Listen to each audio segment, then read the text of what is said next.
In the heart of World War II, as Allied forces prepared for their final push into Nazi-occupied Europe, a secret unit operated in the shadows.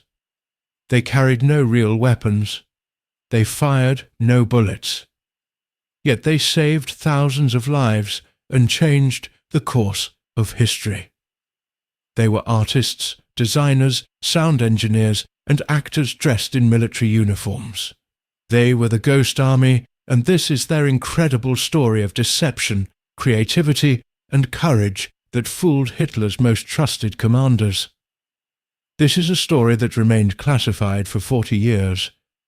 A story of ingenuity, bravery, and the power of illusion in the deadliest conflict humanity has ever known.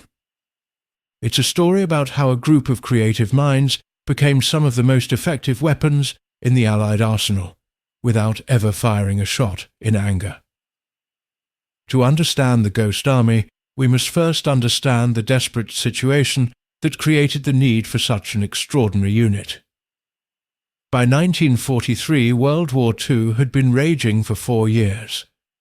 Nazi Germany controlled most of continental Europe, from the beaches of France to the outskirts of Moscow. Hitler's military machine, the Wehrmacht, was one of the most formidable fighting forces ever assembled. The Allies, primarily the United States, Great Britain, and the Soviet Union, were slowly turning the tide. But every mile gained cost thousands of lives. The beaches of Anzio, the mountains of Italy, the fields of North Africa, each battlefield told a story written in blood. Military planners knew that the invasion of France, the liberation of Europe, would require something more than just superior numbers and firepower. The German military had developed sophisticated intelligence operations. They tracked Allied troop movements, identified unit insignias, monitored radio communications, and analyzed every piece of information they could gather. German commanders like Field Marshal Erwin Rommel and General Gerd von Rundstedt were masters of defensive warfare. They knew how to position their forces, how to anticipate enemy movements, how to make the Allies pay dearly for every inch of ground. The British had already discovered something crucial: deception works. In North Africa, British forces had used dummy tanks and fake installations to fool Rommel's Afrika Korps. Operation Bertram, before the Battle of El Alamein, successfully concealed the real British attack plans, while creating elaborate fake preparations elsewhere. The Germans fell for it, positioning their forces in the wrong locations. The British broke through and began pushing the Germans back across the desert. American military planners took notice.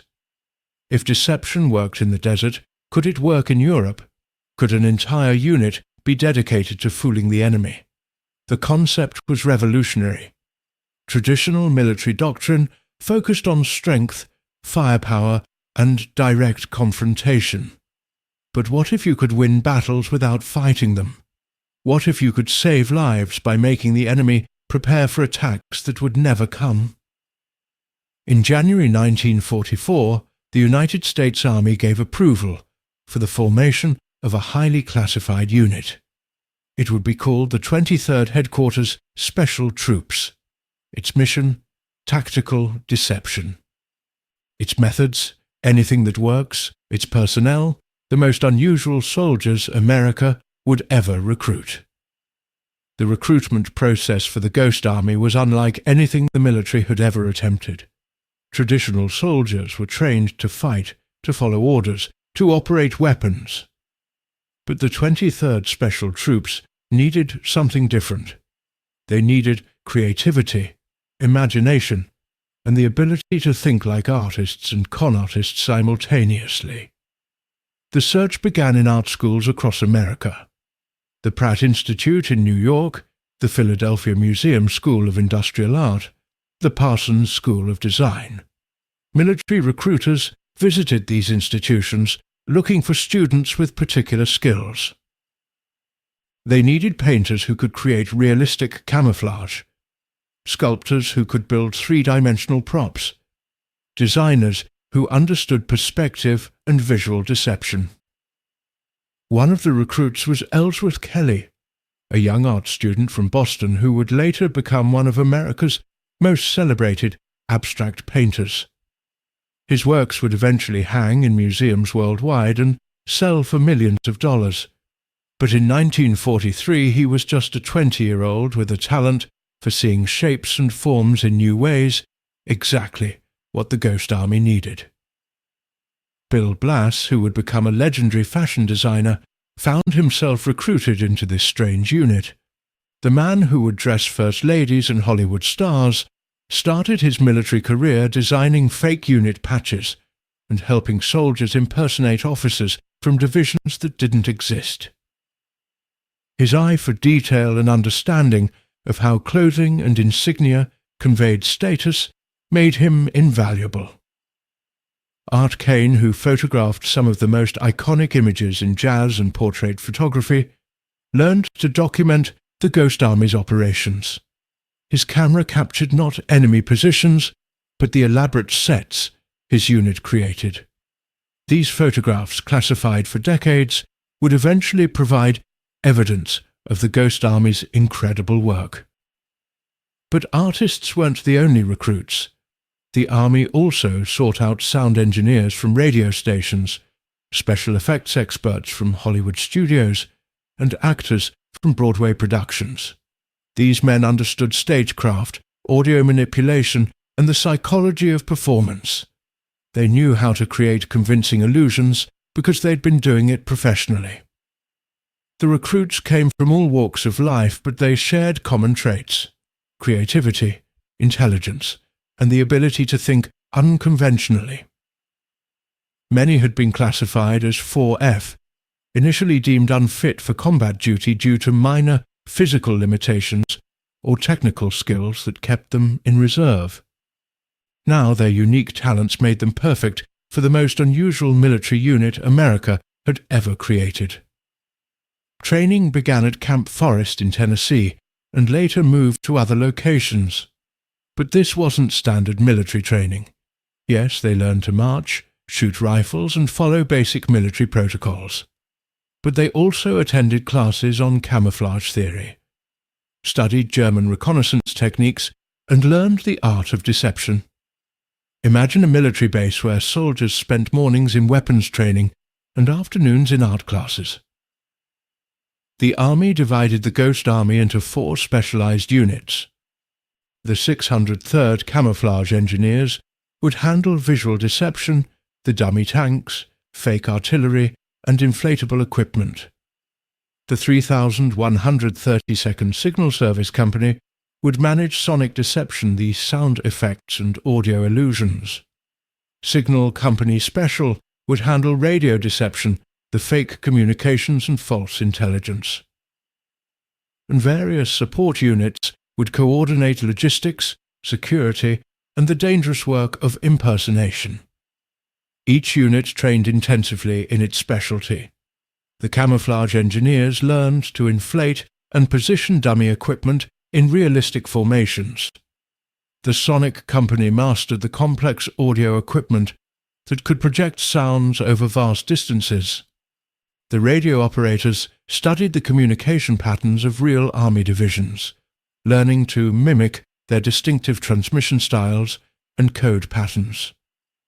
By mid-1944, the Ghost Army was ready. Approximately 1,100 men, armed with rubber tanks, sound trucks and radios, prepared to deploy to Europe.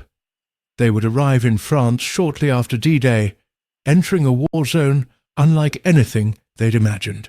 Their weapons were illusions, but the dangers they faced were entirely real.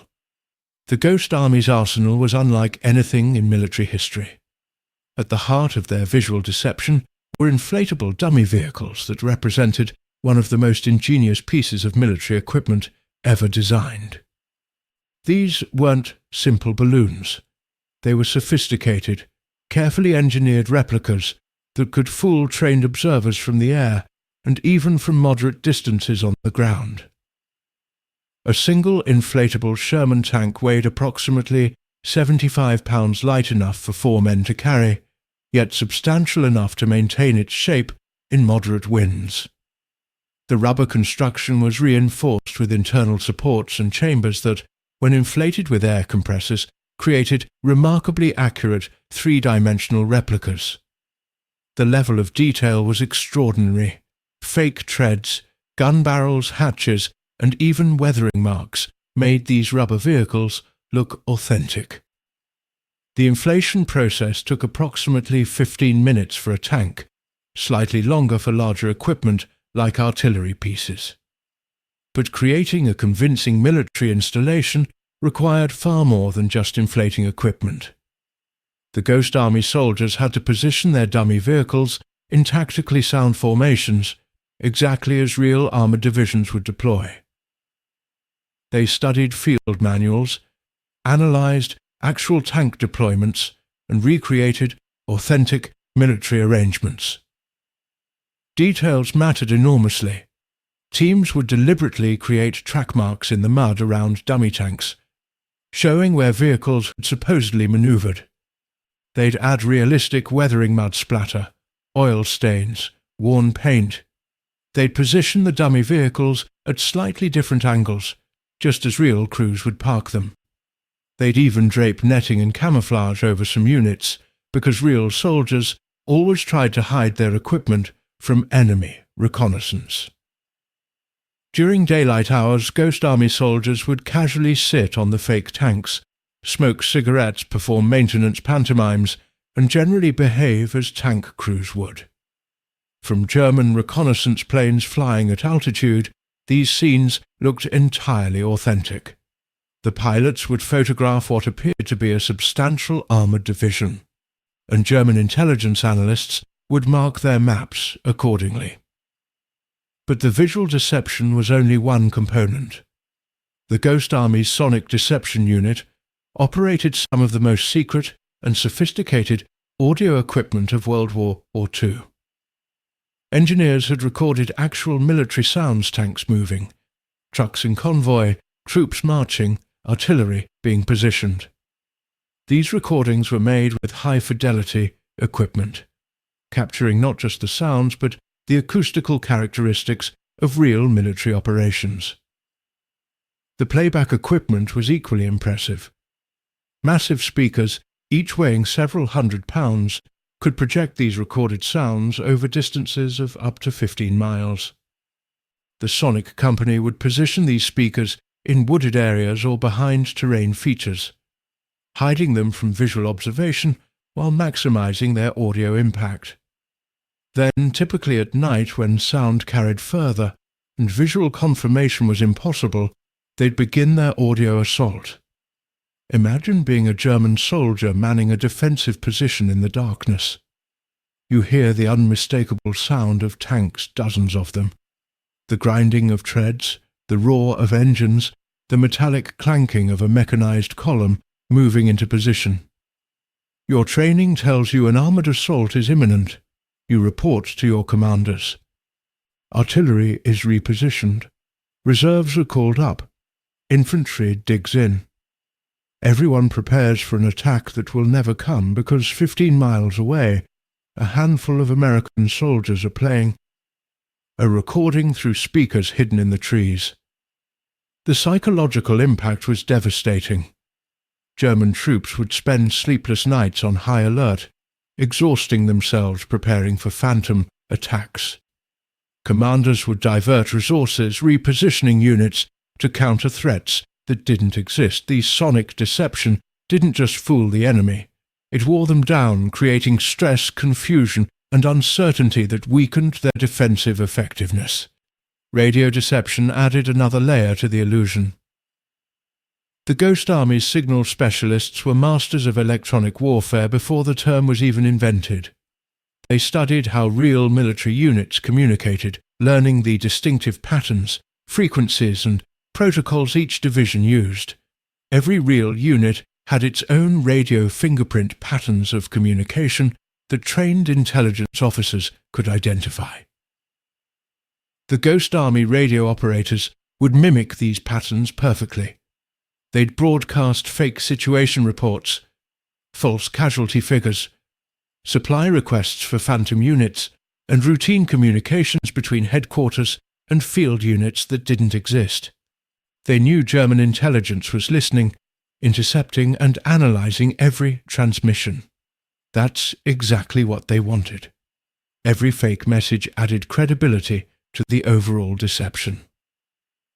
The radio deception went beyond simple fake messages.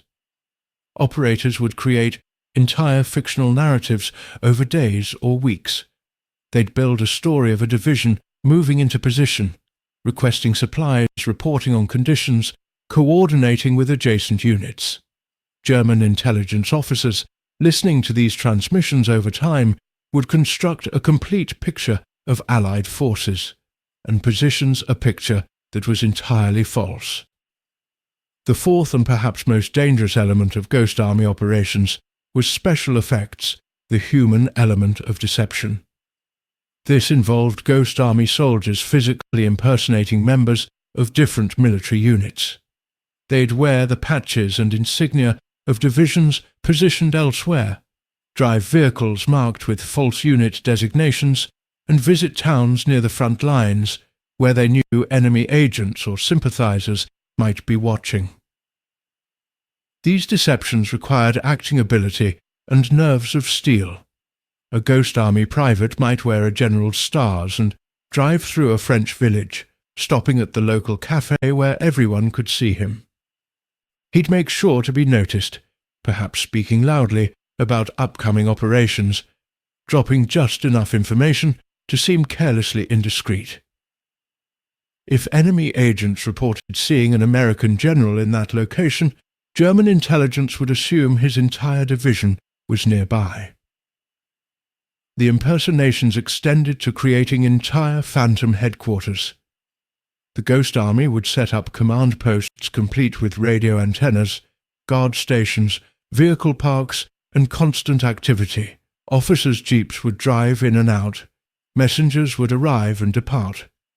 From any external observation, it appeared to be a bustling divisional headquarters coordinating thousands of troops. In reality, it might be a few dozen Ghost Army soldiers putting on an elaborate performance. In May 1944, the Ghost Army received their deployment orders. They would ship to England, then cross the Channel to France after the initial D-Day invasion. As they prepared to leave, the full weight of their mission became clear. They weren't going to Europe to create art or perform theatre. They were going to war, and despite carrying inflatable equipment, they faced real danger. The crossing was tense. German U-boats still prowled the Atlantic, and the men of the Ghost Army knew they were as vulnerable as any other troops making the voyage. They travelled in convoy, surrounded by naval escorts, watching for periscopes and hoping the zigzag patterns of their ships would keep them safe. Many had never been outside the United States before. Now they were heading into a war zone. They arrived in England first, where they underwent final training and preparation. The British had extensive experience with military deception, and British officers shared their knowledge with the Americans.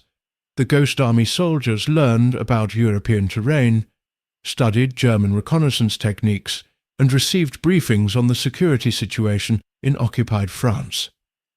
They also received stern warnings. If captured, they might not be treated as regular prisoners of war. Deception operations existed in a legal grey area. On June 6, 1944, D-Day, Allied forces stormed the beaches of Normandy. It was the largest amphibious invasion in history, and it succeeded despite tremendous casualties.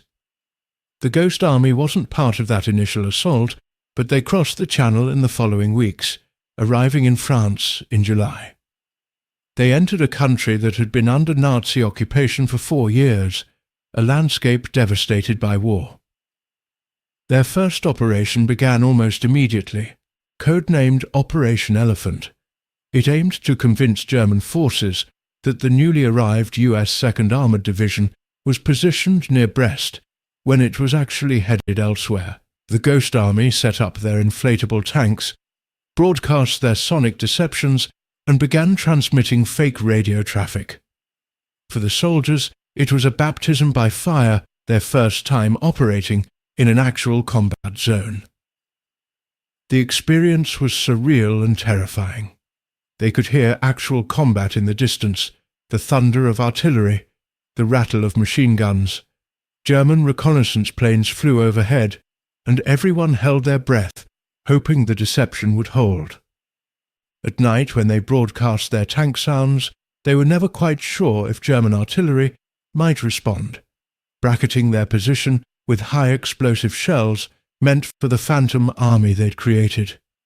But Operation Elephant succeeded. German intelligence reported significant American armor in the area where the Ghost Army operated. Wehrmacht units remained in position to counter the threat, while the real 2nd Armored Division maneuvered elsewhere unopposed. The Ghost Army had proved their concept worked in actual warfare. They'd fooled Hitler's military, and they'd done it while operating within a few miles of enemy positions. Word of their success spread through Allied command, and requests for Ghost Army operations began pouring in. Different combat units wanted deception support for their operations. The Ghost Army found themselves constantly moving across France, from one operation to the next, each time creating new illusions, each time risking their lives to make those illusions convincing. Operation Brest came next, one of their most ambitious deceptions. The port city of Brest was heavily fortified, garrisoned by thousands of German troops who'd had years to prepare defensive positions. American forces needed to capture the port to establish supply lines, but a direct assault would be costly. The Ghost Army was called in to create confusion about American intentions. The Ghost Army established a fake corps headquarters 20 miles from where the real attack would come. They brought everything: inflatable vehicles, sound equipment, intensive radio traffic, and visible command posts. They created the appearance of a major headquarters coordinating tens of thousands of troops. Meanwhile, real American forces quietly moved into position for the actual assault from a different direction. For weeks they maintained the deception. Every day, Ghost Army soldiers performed their roles, keeping up the appearance of a massive military presence. They knew German agents were watching, German intelligence was listening, and German commanders were making decisions based on what they observed. The pressure was immense. One mistake, one inconsistency noticed by the enemy, and the entire operation could fail. When the real assault on Brest finally came, German defences were oriented partly toward the phantom threat. The deception hadn't completely fooled them. The Germans were too professional for that, but it had created doubt, divided their attention, and forced them to hedge their defensive deployments. The Ghost Army's work saved American lives. But not all operations went smoothly. During one mission near Luxembourg, high winds threatened to blow away their inflatable equipment. Ghost Army soldiers spent a frantic night securing their dummy tanks, weighing them down with anything they could find. At one point, an inflatable vehicle did break loose, bouncing across a field. They managed to retrieve it before anyone unauthorized saw, but the incident showed how precarious their work could be. Another time, a German patrol came dangerously close to their position. The Ghost Army soldiers had to quickly deflate and hide their equipment, then pose as a regular engineering unit performing road maintenance. They watched, hearts pounding, as German soldiers passed within 50 yards of their position. If the enemy had investigated more closely, the deception would have been exposed, and the Ghost Army soldiers would likely have been shot as spies. Living conditions were harsh. The Ghost Army wasn't a rear echelon unit. They operated close to the front lines, living in foxholes and makeshift camps, enduring the same dangers as combat soldiers. They faced artillery bombardments, air attacks, and the constant stress of being near active warfare. Several Ghost Army members were wounded during their service, and at least one was killed when a German shell hit near their position. December 1944 brought the Ghost Army's greatest test. On December 16th, Germany launched Operation Watch on the Rhine, a massive surprise offensive through the Ardennes forest. Over 200,000 German troops, supported by tanks and artillery, smashed through American lines in Belgium and Luxembourg. The Germans created a huge bulge in the Allied front, hence the battle's name. It was Hitler's last great gamble, an attempt to split the Allied forces and recapture the port of Antwerp. The offensive caught Allied forces completely off guard. American units were overwhelmed, surrounded, or forced into desperate retreats. The weather was brutal snow, ice, and fog that grounded Allied aircraft and prevented reinforcement. For several days, the situation looked dire. Germany appeared to have regained the initiative in the West. The Ghost Army received emergency orders. Multiple American divisions were rushing toward the battle, but they needed time to get into position. The Ghost Army had to create the illusion that massive reinforcements had already arrived, buying time for the real troops to deploy. It was one of their most critical missions, performed under the worst possible conditions. They operated in freezing temperatures, setting up inflatable equipment in snow and ice. The rubber material became stiff and difficult to work with in the cold. Compressors struggled to function properly, but they pressed on, creating phantom divisions across a wide front. They broadcast tank sounds through the winter night, transmitted intense radio traffic suggesting enormous troop movements, and established visible command posts. The deception worked. German intelligence reported significant American reinforcements arriving in strength. Wehrmacht commanders, already concerned about overextended supply lines and strengthening American resistance, saw these reports as confirmation that their offensive was running into growing opposition. The psychological impact was significant. They believed they were facing more than they actually were. Meanwhile, real American reinforcements were indeed arriving. The 101st Airborne Division held Bastogne against overwhelming odds. The Third Army, commanded by General George Patton, made an incredible forced march through winter conditions to relieve the besieged town. Throughout all of this, the Ghost Army maintained their deceptions, adding to German uncertainty about Allied strength and dispositions. The Battle of the Bulge became the largest land battle fought by American forces in World War II. Nearly 90,000 American casualties, including over 19,000 killed. German losses were even higher, and critically, Germany lost equipment and troops they couldn't replace. The offensive failed. By late January, Allied forces had pushed the Germans back to their original positions. The Ghost Army's contribution to this battle may have saved thousands of lives. By creating uncertainty about American strength and positions, they complicated German planning and may have made enemy commanders more cautious than they otherwise would have been. Every German reserve held back to counter a phantom threat was a reserve not attacking real American positions.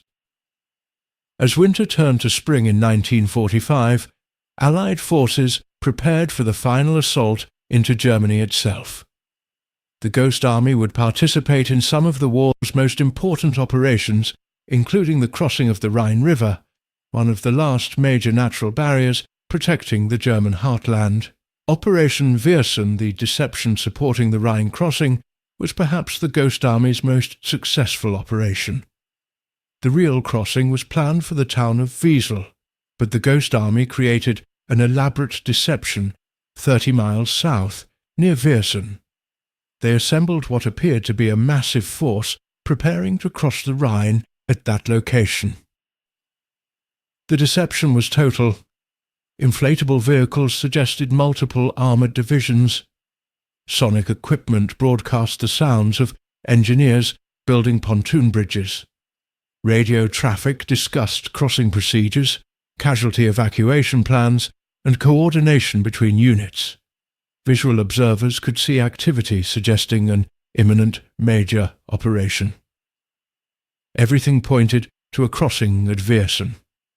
German commanders took the bait. Artillery was positioned to fire on the Viersen crossing site.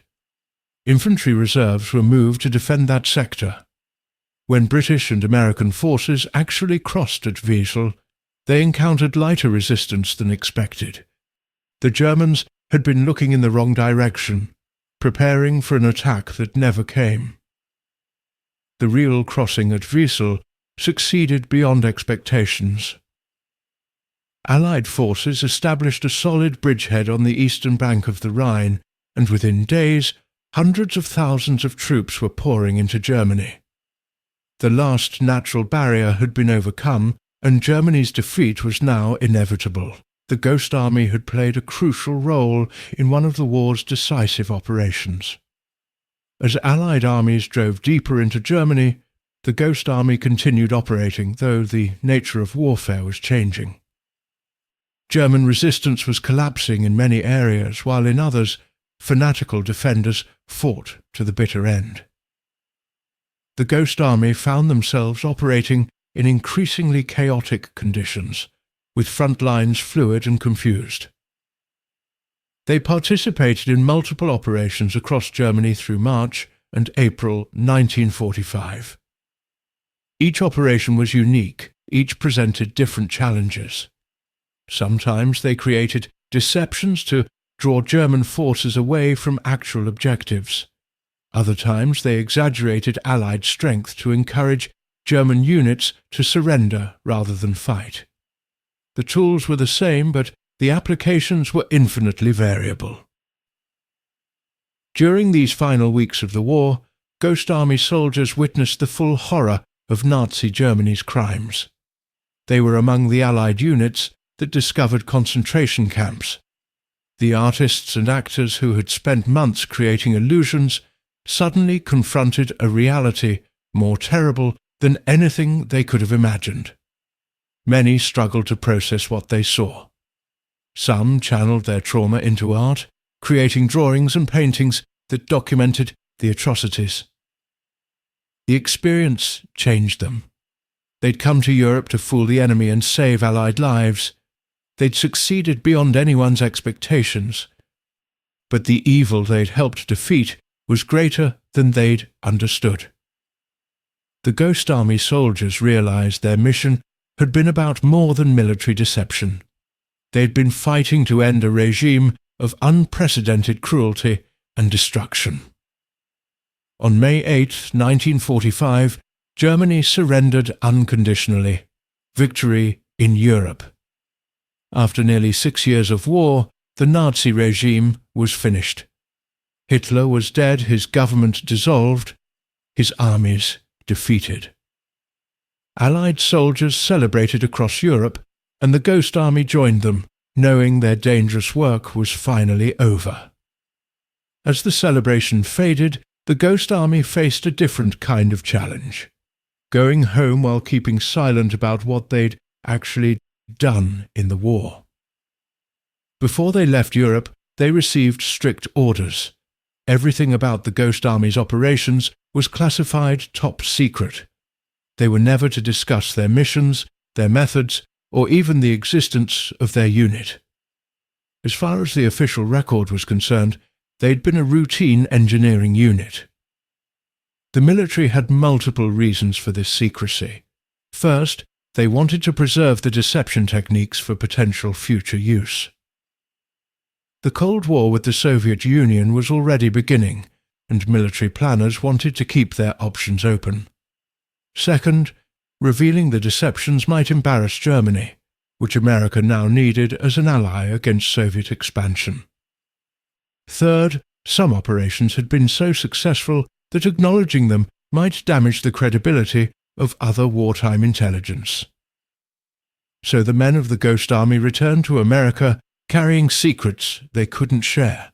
They came home to a nation celebrating victory, to families who wanted to hear war stories, to friends who asked what they'd done overseas, and they had to lie. They described generic service, routine assignments, nothing special or remarkable. They couldn't mention the inflatable tanks, the sound trucks, the radio deceptions, or the fact that they'd fooled Hitler's generals and saved thousands of lives. Many struggled with this silence. Bill Blass returned to fashion design, eventually building an empire and becoming one of America's most successful designers. But for decades, he couldn't tell anyone about his most important work, the military deceptions that helped win the war. Some veterans kept diaries, wrote memoirs, or created artwork processing their experiences. But they couldn't publish these works.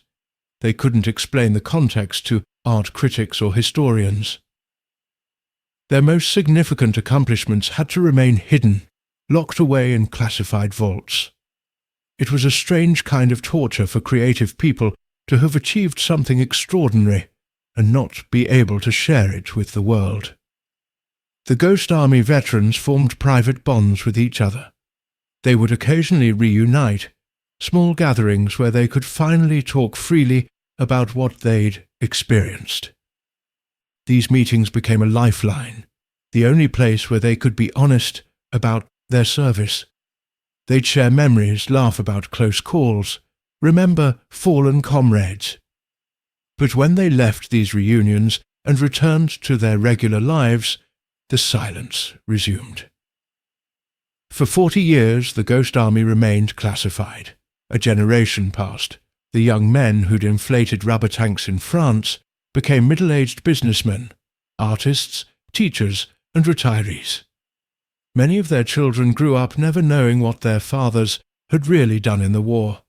The soldiers who'd saved thousands of lives through creative deception remained anonymous heroes. In 1985, 40 years after the war ended, the United States military finally declassified the Ghost Army operations. The reasons for declassification were practical.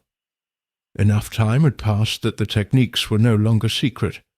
Other nations had developed similar deception capabilities. And many Ghost Army veterans were aging, their story at risk of being lost forever. The military decided it was time for the truth to be told. When the story broke, it amazed the world. Here was a tale of World War II that nobody knew existed, artists who'd become soldiers, rubber tanks that fooled German generals, sound effects that saved lives. Historians scrambled to interview surviving Ghost Army veterans. Military analysts studied their operations. The public was fascinated by this hidden chapter of the war. The surviving Ghost Army members, now in their 60s and 70s, could finally tell their stories. They gave interviews, wrote books, donated their wartime artwork to museums. The relief was palpable. After 4 decades of silence, they could finally share their experiences, explain their contributions, and receive recognition for what they'd accomplished. Rick Beyer and Elizabeth Sales created a comprehensive documentary about the Ghost Army. Authors wrote detailed histories of their operations. Museums began displaying the unit's equipment, artwork, and artifacts. The Smithsonian Institution acquired Ghost Army materials for its collections. Academic researchers studied their deception techniques. What had been secret became celebrated. Military historians recognized the Ghost Army as pioneers of modern psychological warfare and battlefield deception. Their techniques influenced doctrine for decades after the war.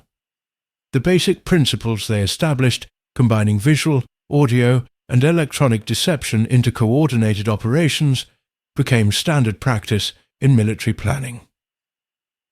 Every major military force in the world now employs similar deception capabilities.